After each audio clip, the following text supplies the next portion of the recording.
Bonjour.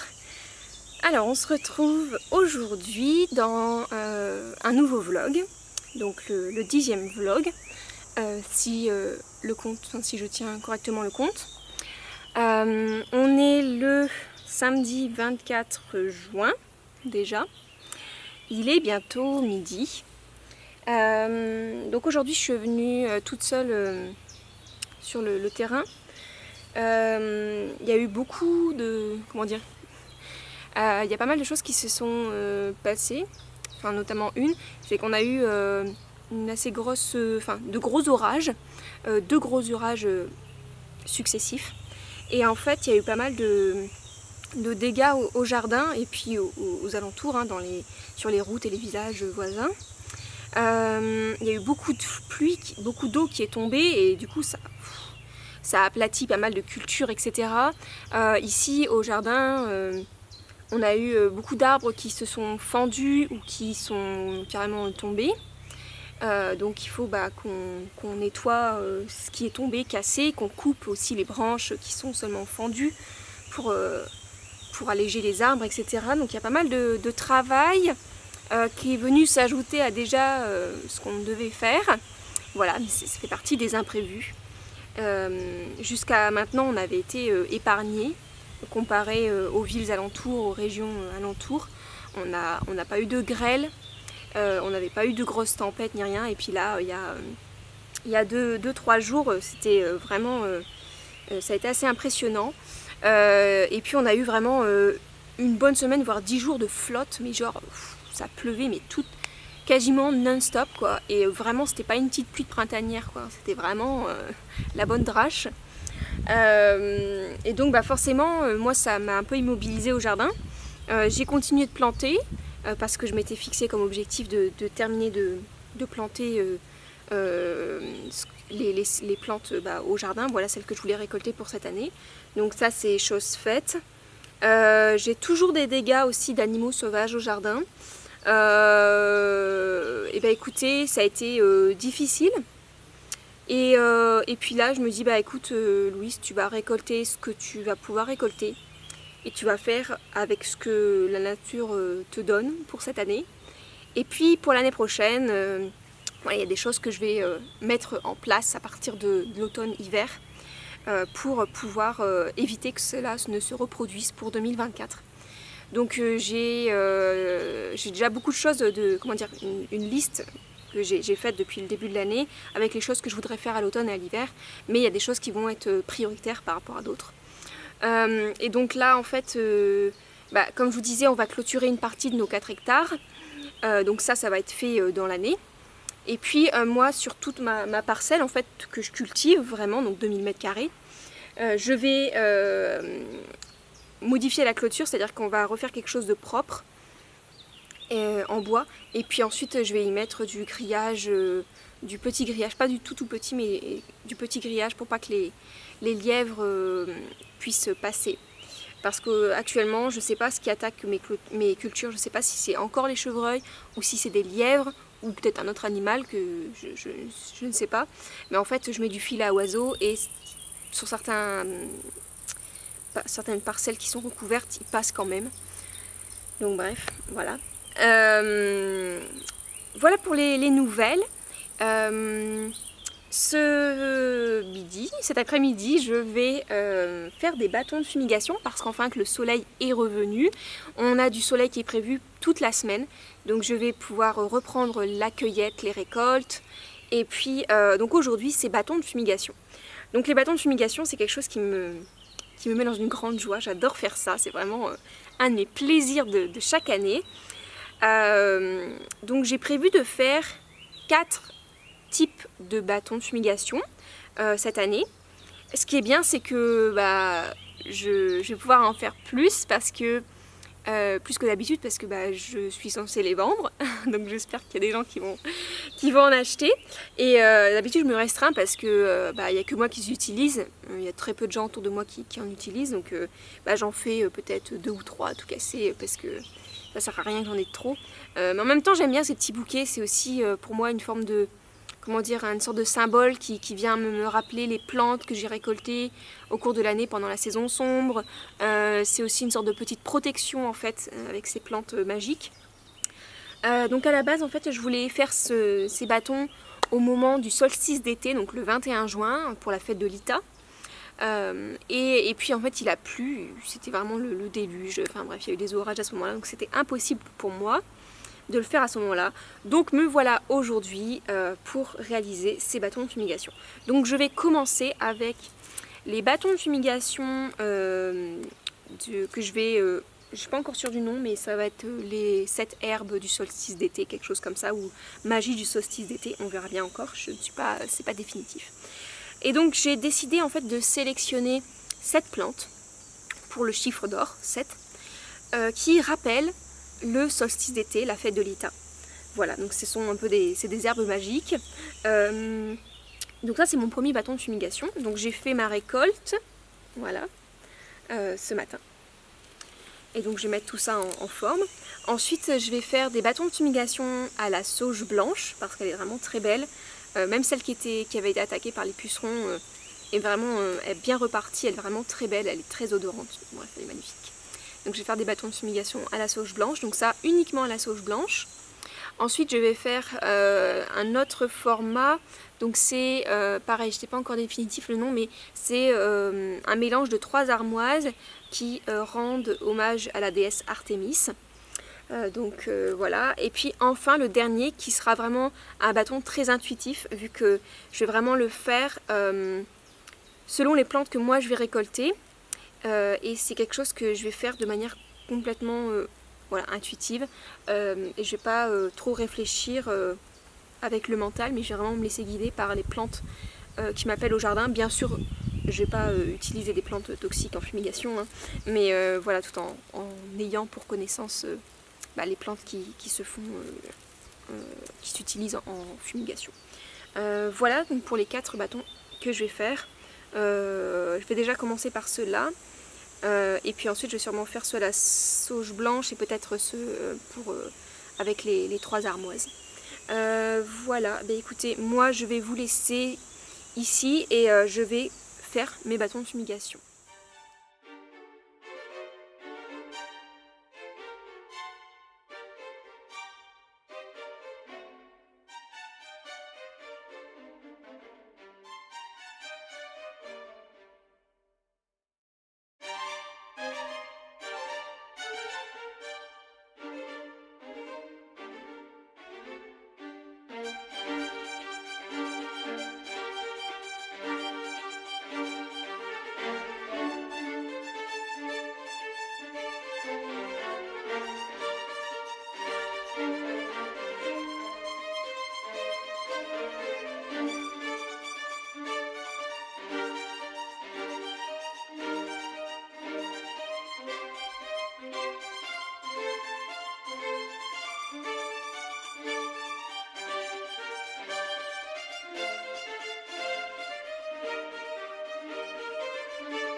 Bonjour.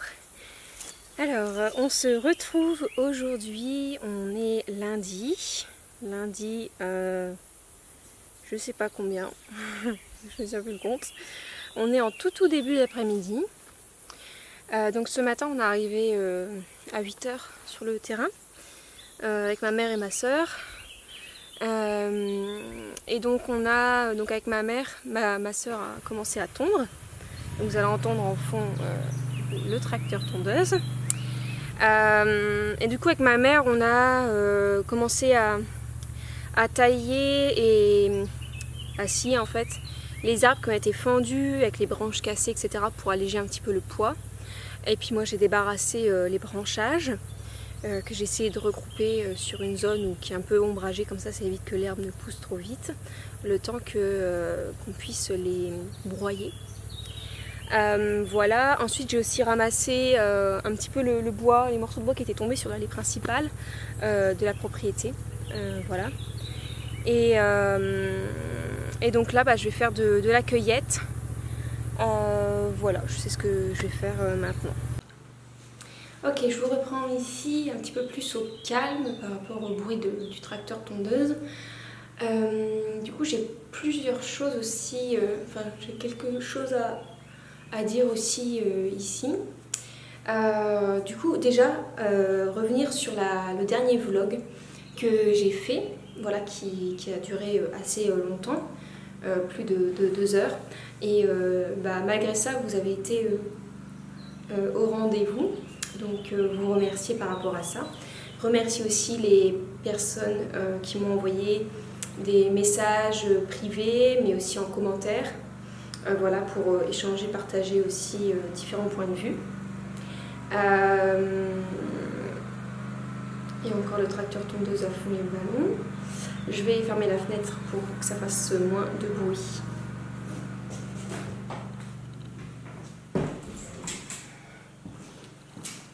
J'espère que voilà, vous serez moins parasité. Oui, voilà, donc du coup, vous remerciez par rapport à l'accueil sur le dernier vlog. Voilà, qu'est-ce que je voulais vous dire d'autre aussi? Oui, et là en fait, je suis dans l'espace où je fais mes rempotages, tout ça. Donc bien sûr, en ce moment, je veux dire, depuis plusieurs mois, c'est moins d'actualité, vu que je suis plus au jardin, à mettre en pleine terre, etc., les cueillettes. Mais là, j'avais quelques petites plantes à mettre en pot, donc notamment des boutures de menthe poivrée, dont je vous avais déjà parlé, je ne sais plus dans quel vlog. Voilà, je vous avais dit que j'avais mis des tiges de menthe poivrée, voilà, que j'avais coupées pour avoir les feuilles. Et donc les plus belles, les plus costauds, je les ai gardées pour les mettre dans de l'eau. Et donc voilà, elles ont bien fait leurs racines. Je ne sais pas si vous voyez, là vous voyez un peu. Parce qu'il focus sur ma tête. Enfin voilà, elles sont bien en racines. Donc là je vais les mettre en pot, dans un pot en terre cuite, avec une soucoupe d'eau tout le temps pour qu'elles puissent bien faire leur vie quoi, dans le pot, en attendant que je les mette en pleine terre à l'automne. Voilà, pour que ça me fasse de nouveaux plants de menthe poivrée. Et donc tout ça, c'était gratuit. Donc on prend. Ensuite, je voulais faire planter avec vous les graines de clitoria. Donc, les graines de clitoria, c'est Lorraine de Rosaline et Suzanne qui me les ont gentiment envoyées. Et donc, je voulais les semer avec vous. Alors, je voulais vous montrer déjà. Donc, hop, les graines de clitoria, elles se trouvent dans une gousse comme ça. Donc, ce sont des graines noires. Donc, le clitoria, c'est de la famille des fabacées. Donc, la même famille que les petits pois, si je dis pas de bêtises. Ça se trouve, je dis une grosse bêtise, mais ça ressemble en fait, parce que ça fait des gousses aussi, les petits pois. Enfin bref, toutes les plantes qui font des gousses, ce sont, de manière assez simple, c'est de la famille des fabacées. Voilà, donc c'est leur manière à eux de faire leur semence.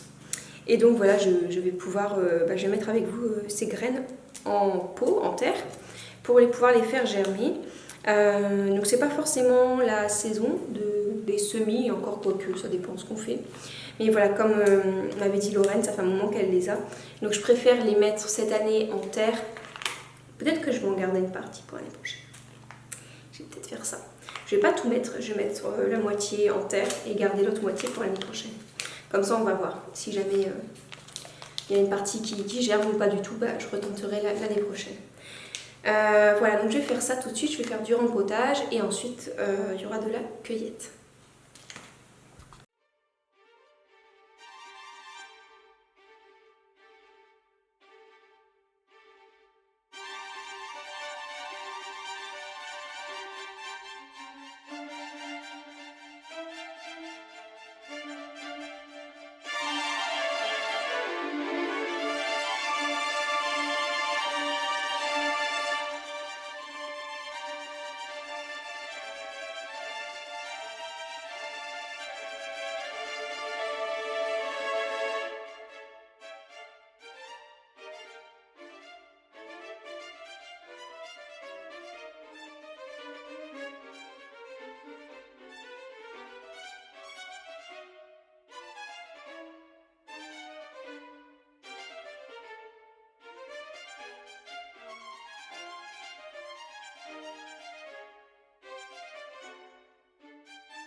Donc là je viens de récolter quelques petites plantes.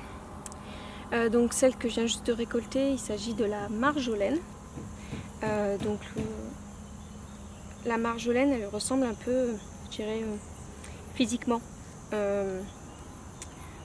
à l'origan. Simplement au niveau de l'odeur déjà ça n'a rien à voir. Et ensuite au niveau des propriétés c'est pareil, ce sont deux plantes assez vraiment différentes au niveau de leur principe actif et puis du coup de leurs propriétés. La marjolaine c'est vraiment une plante qui sent, comment dire, l'origan sent très bon aussi, mais vraiment la marjolaine elle a quelque chose de... Elle joue sur le système nerveux, sur le fait de se calmer, d'être apaisé, détendu, relaxé. Je me souviendrai toujours quand j'étais en formation pour la culture des PAM, il y avait une personne qui avait, quand elle avait senti la marjolaine, elle avait dit que ça sentait le produit à récurer les chiottes. Je crois que c'était ça. Ou non, si ouais. Ou alors c'était une sorte de produit pour nettoyer, enfin bref, un truc pour nettoyer, pour l'hygiène quoi. Et c'est vrai que dit comme ça, ça sent un peu... peut-être que ça sentirait un peu ce type de produit là, mais enfin en tout cas c'est une odeur qui sent vraiment très très bon. Et donc la marjolaine, comme je disais, joue vraiment sur le système nerveux et elle vient vraiment nous relaxer, nous apaiser. Voilà, c'est ce qui me vient là sur le moment. Ensuite j'ai récolté l'origan, voilà, qui lui... Donc toutes les deux, l'origan et la marjolaine, ce sont des plantes que je récolte quand les fleurs sont là pour l'origan en tout cas. L'origan on le récolte en fleurs. Et la marjolaine quand elle est vraiment en bouton et que les fleurs sont pas loin. Donc l'origan, moi ici c'est de l'origan grec. Donc c'est une variété spéciale. Et donc l'origan, c'est une grande plante antibactérienne pour le système immunitaire. Voilà, c'est pareil, c'est ce qui me vient là sur le moment, ouais, système immunitaire. Et voilà. Donc voilà pour ces deux plantes. J'ai aussi récolté, comme vous avez vu, du souci, du calendula. C'est les premières fleurs qui arrivent. Voilà pour ça. Donc pour le calendula, je vais l'utiliser dans quelques formules, mais aussi surtout dans une huile. Et puis un baume, une huile surtout, et comment dire, une alcoolature. Donc là, l'alcoolature, je vais attendre d'avoir plus de calendula ouverts pour pouvoir les... Parce qu'en fait, je les utilise frais. Donc j'ai besoin d'avoir une certaine quantité en frais pour pouvoir ensuite les plonger dans de l'alcool.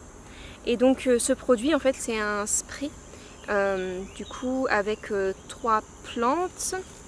Donc on a le souci, l'aquilée millefeuille et la lavande.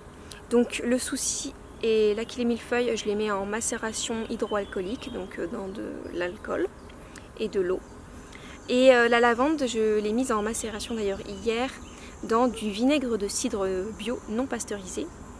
Et donc ce spray va être utile pour, à la base en fait je voulais créer un spray pour le post-natal, donc pour tout ce qui est cicatrisation périnéale notamment.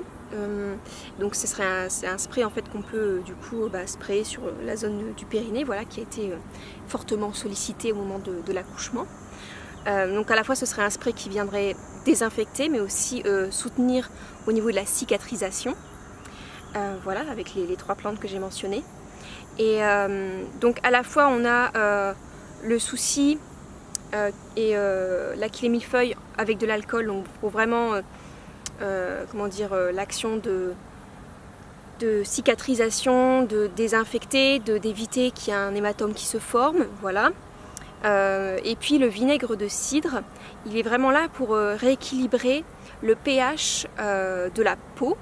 Donc en fait ce qu'il faut savoir, c'est que la plupart de tous nos savons qu'on utilise ont un pH basique. Et que notre peau, on entend souvent dire, ou on le lit, que notre peau a un pH neutre. En fait, c'est pas le cas, notre peau a un pH plutôt acide. Donc c'est très léger, mais elle a un pH acide. Et donc le fait de venir utiliser des savons comme on le fait au quotidien, ça peut potentiellement perturber le pH de la peau. Et donc le fait de venir mettre du vinaigre de cidre, ça permet de rééquilibrer, parce que c'est acide le vinaigre. Voilà, et en même temps c'est une action aussi comment dire, un peu de nettoyant. Et avec l'action de la lavande, du coup, qui déjà elle sent bon, et aussi elle vient, c'est une grande plante antibactérienne, donc qui vient pareil renforcer comment dire, les propriétés de ses copines à côté au niveau de la désinfection. Et puis voilà. Donc ça c'est le spray que je veux créer, enfin, qui est en cours de création du coup. Il ne manque plus que la macération de soucis à faire pour pouvoir réunir tout le monde. Et donc, mais en fait ce spray il n'est pas utile, enfin il peut être employé par d'autres personnes pour d'autres thématiques, pour tout simplement désinfecter des petits bobos, voilà, que ce soit pour les grands ou les enfants. C'est vraiment voilà, c'est pour je dirais les petits bobos du quotidien aussi, voilà, ça peut vraiment être également intéressant à avoir dans sa trousse de pharmacie à portée de main. Voilà, pour tout ça, eh bien, écoutez, moi je vais continuer mes récoltes et puis on se retrouve très certainement demain. Bonjour, alors aujourd'hui on est le mardi 27 juin, il est bientôt 11 h. Donc on est au jardin depuis 1 heure et demie. Donc aujourd'hui on a commencé à débarrasser, nettoyer une zone du terrain quoi, qui était pas très bien entretenue, et comment dire, il y avait aussi des petits tas de bois qui étaient cachés sous les herbes et tout, donc on a nettoyé tout ça. Là je vais me mettre à la cueillette, donc je vais continuer de cueillir le bouillon blanc, voilà. La lavande officinale est bientôt en fleurs, ouais. Donc je pense que je vais la récolter aussi cette semaine, ou alors début de semaine prochaine, je vais voir. Il y a la verveine officinale aussi qu'il faut que je récolte encore un peu. Et voilà, j'ai encore d'autres plantes, hein. Et les menthes aussi, voilà, les menthes, parce qu'elles ont été un peu aplaties avec les fortes, la tempête, la pluie qui s'est abattue, tout ça, ça a aplati beaucoup de plantes qui étaient assez hautes en tige. Donc voilà, donc il faut que je vais récolter la menthe bergamote et la menthe poivrée. Pour la menthe poivrée, ce sera la deuxième récolte. Voilà, j'ai aussi un peu de thym citron encore à récolter, les calendulas, un petit peu tous les jours comme le bouillon blanc. Je suis contente, il y a les échinacées qui sont en fleurs. C'est vraiment des très très jolies fleurs, j'aime beaucoup. Et en plus, elles perdurent longtemps. Elles fleurissent longtemps dans le temps. Donc c'est vraiment agréable de les voir chaque jour au jardin. Et voilà, j'ai certains plants qui sont très beaux. J'en ai pas beaucoup, hein, des plants d'échinacées. Là j'en ai qui sont en attente. Il faut que j'aille les arroser parce que qui sont en attente pour l'année prochaine, pour l'automne là. Donc il faut que j'aille arroser tout ça. J'ai les boutons de mauve de Mauritanie qui sont, il y en a un qui est ouvert, c'est magnifique. Comme je vous disais, les mauves en fait se font manger par les animaux. Donc j'ai dû mettre un filet en fait pour protéger certaines de mes cultures, dont les mauves. Vraiment, les animaux en raffolent de ça, je sais pas pourquoi, mais enfin bref. Mais là quand même, sous le filet, il y en a une qui est en fleurs, donc c'est plutôt chouette. Voilà. Je voulais vous partager aussi d'autres petites choses par rapport au tricot. J'ai emmené avec moi. J'ai commencé en fait parce que ce week-end j'ai lavé mon olive top.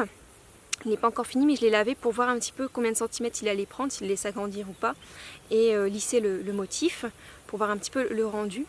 Donc je l'ai mesuré avant, il faisait 28 cm si j'ai bien mesuré, et après il faisait 36 cm. Alors ça me paraît un écart assez énorme.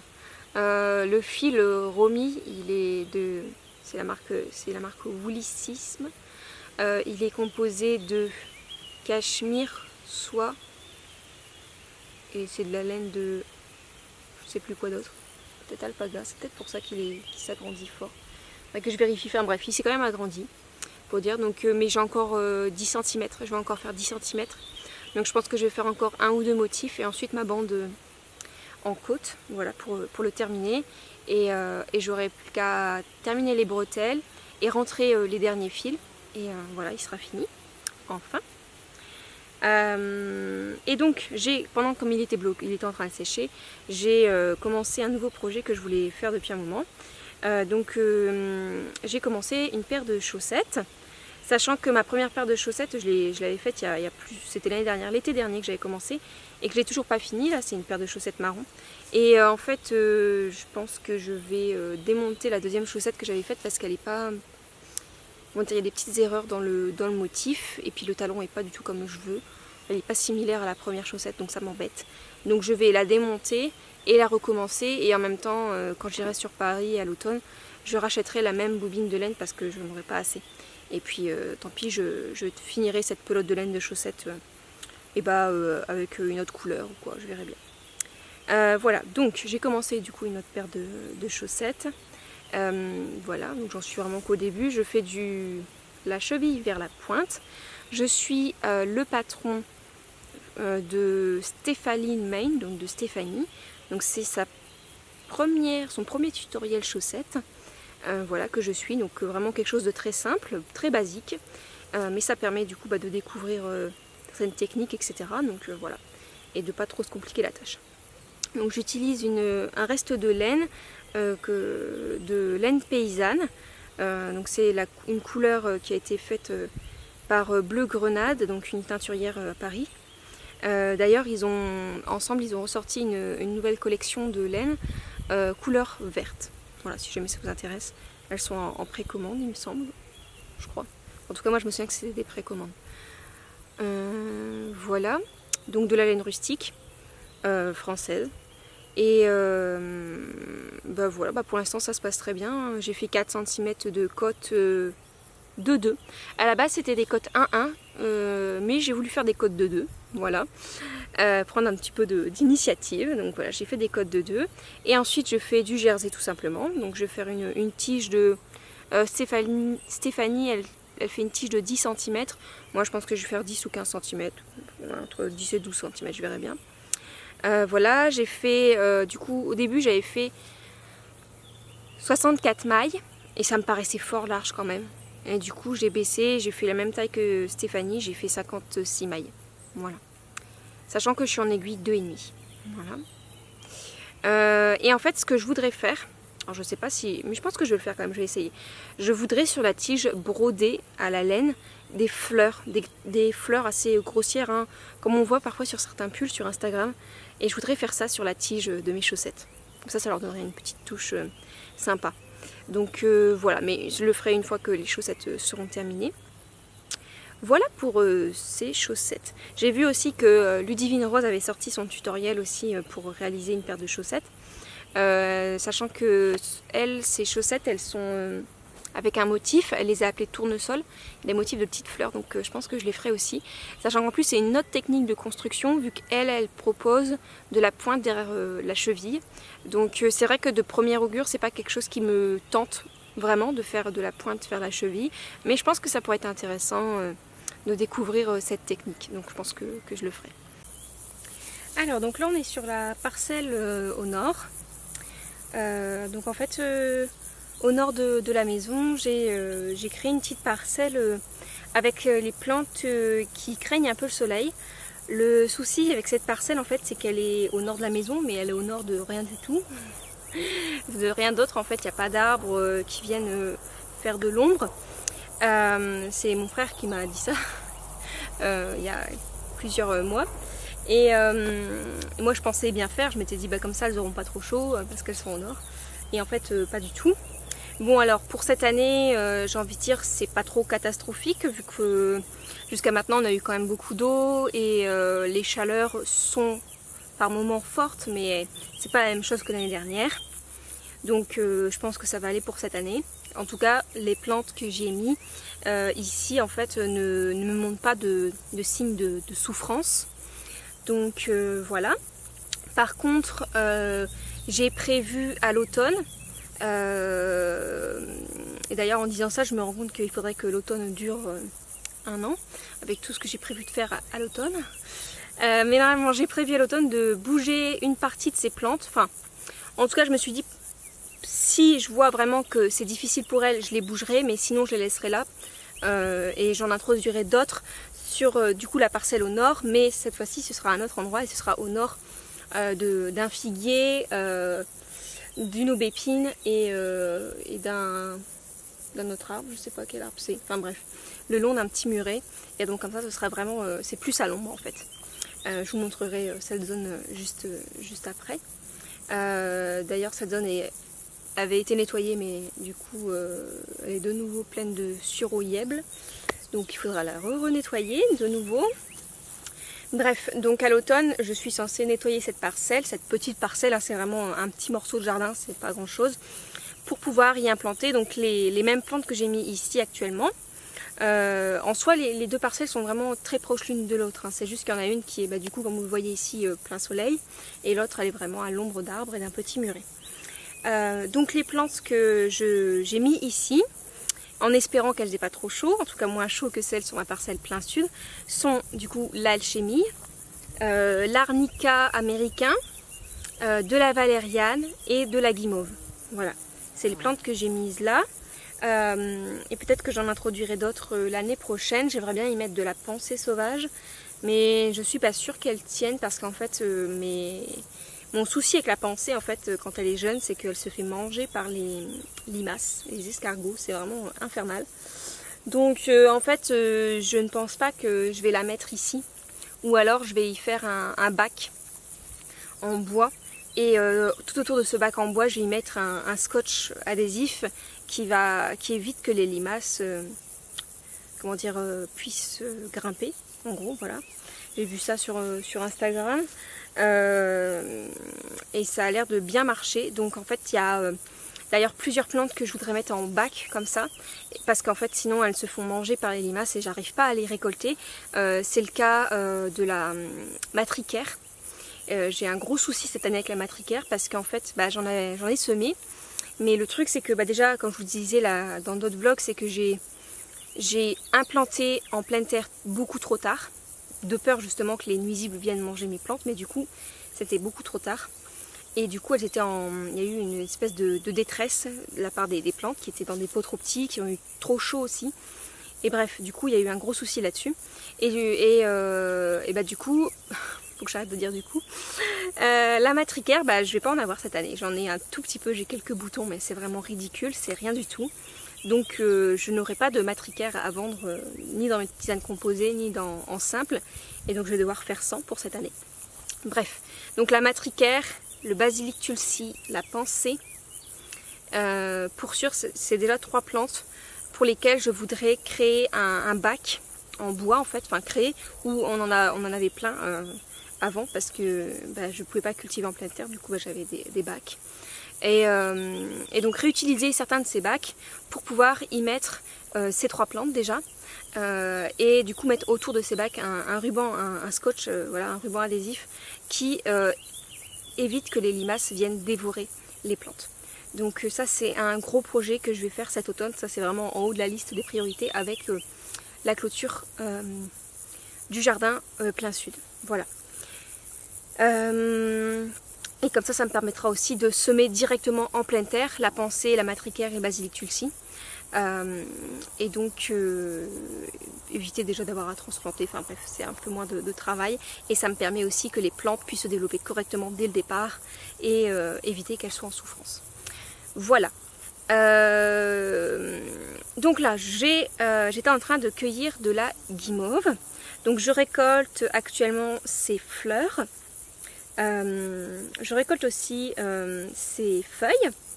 Voilà pour cette année. Sachant que je voulais vous dire que ces plantes de guimauve que vous avez vues à l'écran, où vous allez voir, ce sont des plantes guimauve qui ont au moins 1 an. Donc c'est leur deuxième année. Simplement je les ai implantées ici à l'automne. Mais sinon c'est quand même leur deuxième année. Donc ça veut dire en fait qu'à partir de l'année prochaine, je pourrai les arracher de terre pour avoir de belles racines. Donc pour la guimauve, ce qui s'utilise, c'est les fleurs, les feuilles, mais aussi les racines. Les racines sont vraiment très intéressantes et elles étaient très utilisées pour faire les dents et les gencives des bébés. Voilà. Donc en fait on les taille sous forme de bâton. Et souvent les bébés aiment bien mâchouiller pour faire leurs dents, enfin, ça permet de les soulager. Et il faut savoir que la guimauve c'est une plante qui est très riche en mucilage, donc on dit qu'elle est émolliente, elle est très douce, elle permet de faire comme un pansement sur les muqueuses en interne. Voilà, c'est vraiment une très belle plante. Voilà, moi je vais l'utiliser dans plusieurs une tisane. Je crois que c'est une tisane. Je suis même pas sûre si je les mets dans les tisanes. Je crois que c'est dans beaucoup de produits. Le bain de siège et puis le Unistive. Voilà. Que j'utilise principalement. Parce que sinon dans les tisanes j'utilise la mauve. Voilà. La plupart du temps. Mais en tout cas ce sont des cousines. Hein, la mauve et la guimauve. Voilà.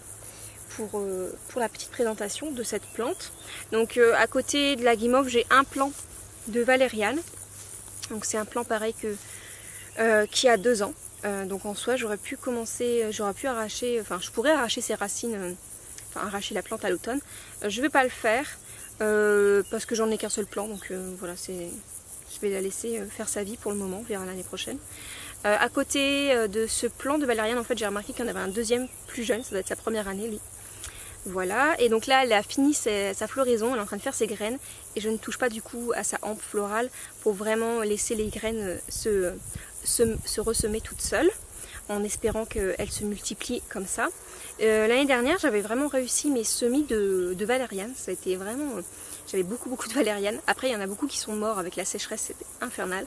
La valériane c'est une plante qui pousse en compagnie de la reine des prés souvent. Et la reine des prés elle adore avoir les pieds dans l'eau. Vraiment elle pousse près des cours d'eau.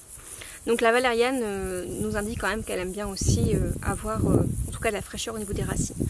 Bon, ici en tout cas pour le moment il y a bien plu, donc elle n'a pas trop eu de problème à se développer. Voilà pour la valériane. Donc la valériane c'est la racine qu'on utilise en médicinal, surtout en teinture ou alors éventuellement en décoction. La valériane est très utile pour les problèmes d'endormissement, problèmes de sommeil, problèmes un peu de spasme aussi, tout ce qui est nerveux. Elle vient vraiment décontracter et ouais, voilà, se relaxer au niveau du système nerveux autonome. Voilà. Ensuite j'ai l'alchimie. Donc l'alchimie c'est une grande plante, enfin moi une plante que j'aime énormément. J'en ai 7 plants. Oui voilà c'est ça, 7 plants. Dont il y en a un que j'ai divisé en 2 quand je l'ai implanté ici, il me semble, qui vient de la montagne, qui vient des Alpes, que j'avais rapporté avec moi. Et les autres viennent d'une pépinière, pépiniériste à Romantique. Voilà. Mais c'est assez compliqué de trouver des plants, je trouve, d'alchimie. Je sais pas trop pourquoi. Mais en tout cas je vais faire en sorte à l'automne de m'en fournir d'autres parce que j'aimerais vraiment en avoir pas mal parce que c'est une plante que j'utilise beaucoup dans mes préparations de tisane et j'aimerais aussi pouvoir la vendre en simple parce que c'est vraiment une grande plante alliée pour les femmes. Quoi dire sur l'alchimie, il y a tant de choses à dire.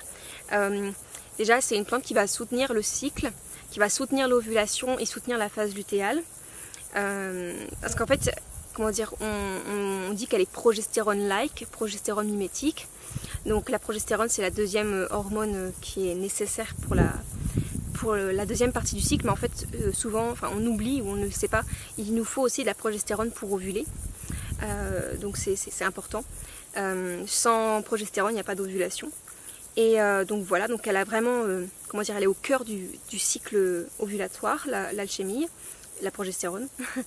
L'alchimie est aussi très utile s'il y a un début de grossesse difficile, c'est-à-dire que par exemple si la femme a des problèmes d'interruption naturelle de grossesse, donc fausse couche communément. Donc bien sûr il faut creuser pour aller voir déjà d'où vient le problème, parce que parfois ça peut aussi venir du partenaire. Si les spermatozoïdes ne sont pas de bonne qualité, du coup ça peut créer une fausse couche. Voilà, il faut le savoir, hein, c'est pas un problème que féminin. D'ailleurs c'est moitié-moitié. Et puis c'est 30% masculin, 30% féminin et 30%, enfin bref, c'est à peu près ce ratio-là, on ne sait pas, les deux. Au niveau de l'infertilité, enfin des problèmes de fertilité. On pourrait même, infertilité, c'est pas le bon terme, moi je préfère utiliser le terme hypofertilité. Voilà, donc oui, l'alchimie, du coup, comme elle est très intéressante pour la progestérone, sur l'action de la progestérone, pour qu'il y ait une bonne implantation, une bonne nidification de l'embryon dans la muqueuse utérine, il nous faut une progestérone efficace et optimale. Donc l'alchimie peut être prise, continuée en tout cas sur le premier trimestre de la grossesse. Ça peut être pertinent. On peut lire peut-être parfois sur internet qu'elle est... faire attention parce qu'elle peut être abortive. Moi je ne suis pas d'accord avec ça. Je pense vraiment qu'elle peut être un soutien plutôt que quelque chose de néfaste pour le début de la grossesse. Voilà, elle est très intéressante aussi pour le postnatal. Voilà, elle vient vraiment nourrir l'utérus et permettre l'involution de l'utérus, c'est-à-dire qu'en fait, quand on est enceinte, du coup l'utérus grossit, il grandit, bon, il laisse la place pour l'enfant, puis se développer correctement. Et une fois qu'on a accouché, en fait, il va devoir retrouver sa taille initiale et sa place initiale. Et donc ce processus s'appelle l'involution. Et donc il y a, à ma connaissance aujourd'hui, je connais 2 plantes qui favorisent le processus d'involution, c'est-à-dire le fait que l'utérus retrouve sa taille et sa place initiale. C'est du coup l'alchimie et la pâquerette. Voilà. Donc ce sont 2 plantes que vous retrouverez dans la tisane pour le postpartum. Voilà pour l'alchimie, je vais m'arrêter là. Et ensuite j'ai un plant d'arnica. Donc ce n'est pas de l'arnica montana, c'est de l'arnica américain. Pourquoi j'ai pas mis l'arnica montana? Parce que j'avais peur qu'il ne survive pas ici. Voilà, il a vraiment, comment dire, une place assez particulière, l'arnica montana. Hein. Il est vraiment, il aime sa montagne et après je pense que c'est assez compliqué de l'implanter sur d'autres espaces. Donc j'ai décidé, c'était un peu un hasard. J'étais sur un marché aux plantes médicinales. Il y a déjà, du coup, il a 2 ans ce plan-là. Et donc j'ai vu qu'il en restait un. Enfin, attendez, je crois que je dis n'importe quoi. Je sais plus si je l'ai acheté au marché ou en pépiniériste sur internet. Enfin bref, on s'en fout.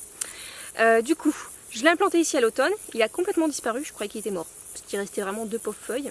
Il a disparu. J'ai cru qu'il reviendrait jamais. Et puis au printemps, quel bonheur de revoir ces feuilles. J'étais vraiment super contente. Il m'a fait une floraison, mais magnifique, vraiment de superbes fleurs là. Donc j'en ai récolté pas mal aussi avec un petit peu des feuilles pour dans l'optique de tester une recette de baume médicinal. Ce serait le baume, je voulais comment l'appeler, le baume d'or ou le baume doré, avec essentiellement des plantes jaunes dorées. Donc voilà, je vais tester ça pour voir un petit peu ce que ça va donner et puis peut-être le mettre en boutique à l'hiver ou pas, enfin j'irai bien, en fonction de ce que ça donne. Donc voilà, et puis après j'ai laissé aussi des fleurs fanées pour qu'il puisse faire ses graines. Il est en train de faire ses graines pour, on l'espère, avoir d'autres plantes d'arnica américain ici.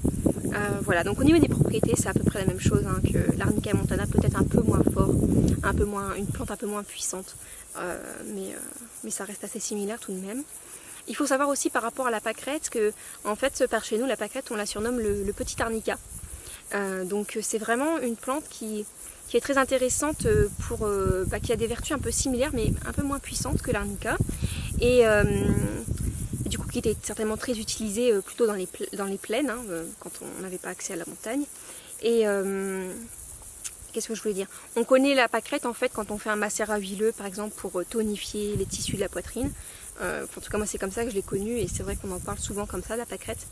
Mais elle est vraiment, je pense qu'il y a quelque chose à aller chercher dans les plantes les plus communes, les plus simples finalement. Parce qu'il y a vraiment, je pense, une belle richesse à y découvrir. Et notamment, moi cette année j'ai découvert du coup, comme je vous disais, que la pâquerette était vraiment favorable à l'involution utérine. Et je trouve ça juste génial, c'est extraordinaire quoi. Vraiment, une plante aussi qui pousse aussi communément dans nos jardins. C'est un trésor à portée de main quoi. Voilà, et écoutez, je vais vous laisser là-dessus parce que j'ai déjà pas mal parlé. Et puis on se retrouve demain.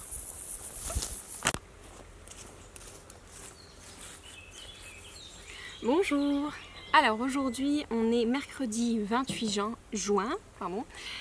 Il est 9h30.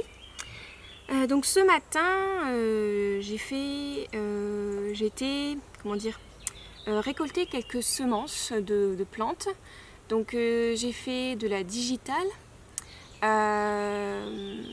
la bourrache aussi, et puis pour terminer le coquelicot. Voilà, j'ai été voir un petit peu certaines plantes aussi qui étaient en graines, mais pour qui en fait je vais laisser les graines sur le pied, parce que je voudrais qu'elles se ressèment toutes seules, parce que je trouve plus simple de les laisser faire leur travail toutes seules plutôt que de moi les semer au printemps. J'ai le sentiment qu'il y a de meilleurs résultats quand c'est la nature qui le fait que quand c'est moi. Donc c'est le cas pour la valériane et puis l'arnica américain. Ce que je vais faire, c'est qu'en gros je vais laisser une bonne majorité des graines sur pied pour qu'elles fassent leur travail toutes seules, et une petite partie, je vais quand même en récolter. Je vais certainement récolter 1 ou 2 fleurs, et ce sera largement suffisant pour moi essayer de tenter de les semer moi-même, ou alors les mettre aussi dans des commandes lorsque la boutique sera ouverte en cadeau. Voilà, donc ensuite j'ai décidé ce matin de faire 2 petites choses. La première, c'est de réaliser des petits fagotins de plantes aromatiques médicinales pour la cuisine, et ensuite faire récolter des feuilles de laurier et les mettre sur un anneau pour pouvoir ensuite les faire sécher et les utiliser pareil en cuisine. J'ai mes grands-parents avec mes cousins-cousines qui arrivent vendredi soir. Voilà, et donc du coup je voulais offrir ça pour ma grand-mère, parce qu'elle cuisine beaucoup. Et donc voilà, je m'étais dit que ça pouvait être chouette de lui faire des petits fagotins de plantes pour mettre dans ses plats cuisinés. Donc pour ces fagotins, j'utilise 4 plantes, de la sauge pourpre, donc sauge pourpre ou sauge officinale, on s'en fiche, une sauge, du thym commun, du romarin et puis de l'origan. Voilà. Et donc là j'ai préparé 5 petits fagotins. Voilà. Donc je vais les nouer avec un fil de cuisine qu'on utilise par exemple pour faire du rôti ou autre. Voilà. Et ensuite je vais les faire sécher comme les bâtons de fumigation. C'est le même principe. Voilà. Et puis pour le laurier, je vous montrerai quand je serai en train de le faire.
Alors du coup j'ai terminé la deuxième petite création que je voulais faire, donc à partir de feuilles de laurier, donc de laurier sauce.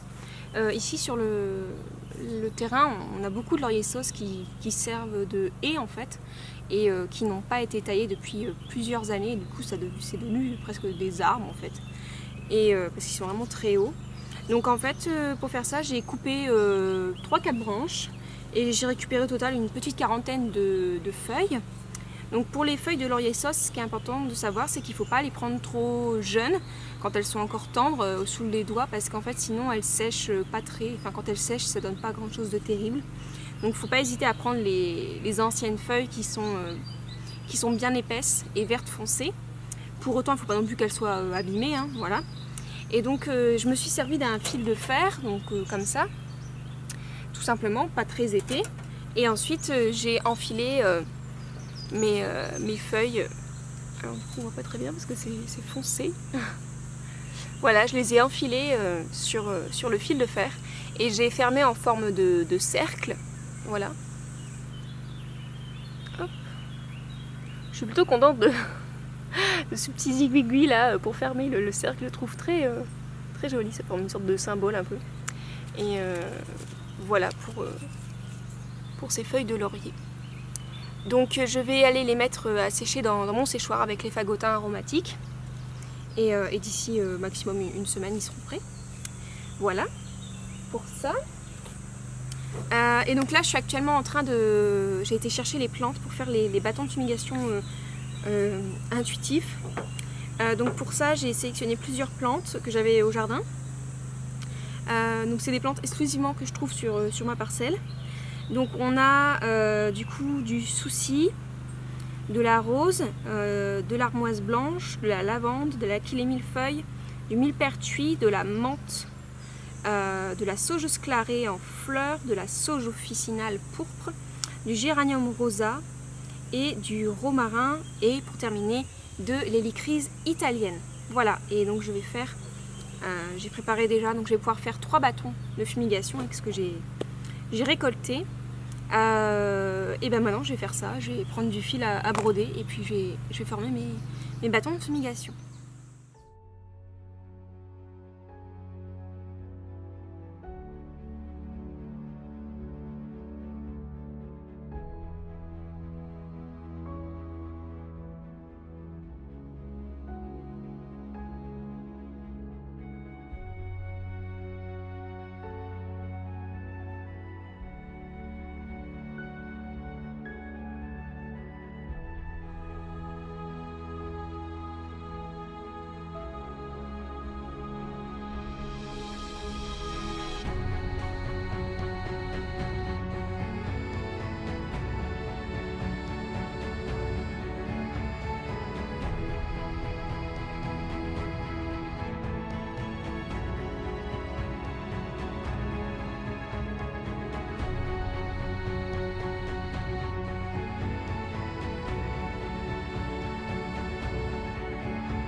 Bonjour!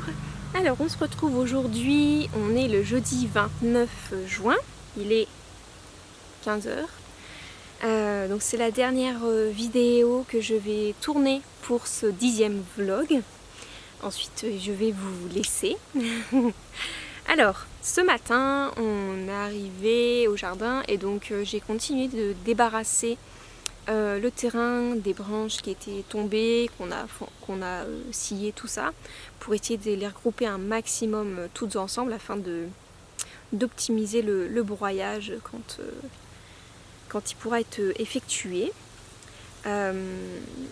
Ensuite avec ma sœur on a fait des tresses de foin d'odeur, donc c'est ces petites choses là.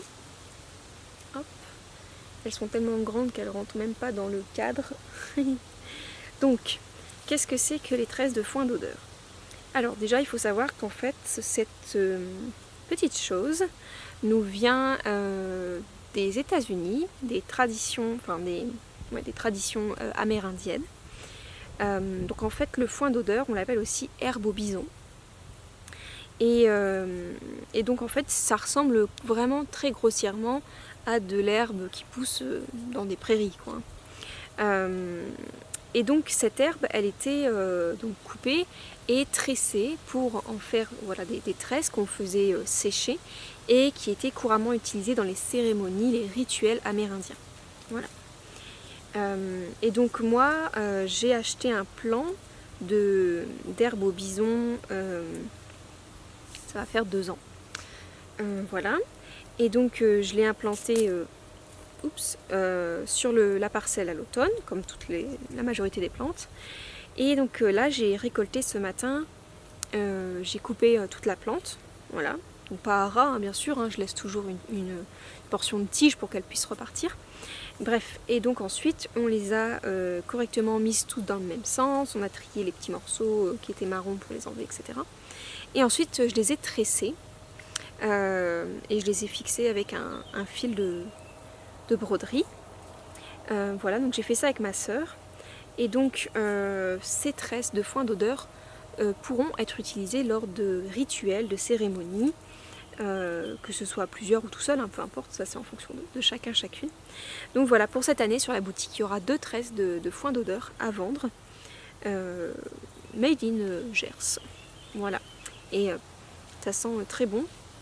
L'herbe au bison a une odeur, quand elle est séchée et fumée, elle a une odeur un peu vanillée, assez particulière. En fait, c'est une plante qui est très riche en coumarine. Et les coumarines, quand elles sont correctement séchées, c'est un peu une odeur de vanille. Voilà pour ce qu'on a fait ce matin. Et ensuite, là, j'ai récolté de la menthe poivrée, donc que j'ai mondée, tout simplement. Donc voilà. Je vais la mettre à sécher tout ça après, dans le séchoir. Et je voulais vous dire aussi autre chose. Donc il y aura, et bientôt va y avoir bientôt, quand je vais poster ce vlog, il y aura mon site internet qui sera terminé et mis en ligne. Et donc je vous mettrai le lien à la fois dans la vidéo, juste ici quoi, mais aussi dans la barre de description si vous voulez aller jeter un œil. Donc c'est un site internet qui est très basique, très simple et qui va à l'essentiel, j'ai envie de dire. Vous y retrouverez 5 pages. Donc la page d'accueil, la page qui vous permettra d'accéder à la boutique Etsy. Donc actuellement le lien est inactif vu que la boutique n'est pas encore créée et n'est pas ouverte au public. Ensuite il y a une page pour décrire un petit peu ma personne, qui je suis. Une autre page pour décrire qu'est-ce que le projet Au Jardin des Femmes. Et enfin pour terminer une page de contact en fonction de vos besoins. Voilà. Eh bien écoutez, moi je vais vous laisser ici. J'espère que vous passerez un agréable week-end, une belle semaine en fonction du moment où vous regarderez ce vlog. Je vous remercie de votre soutien, que ce soit par des likes, des partages, des commentaires, des messages en privé.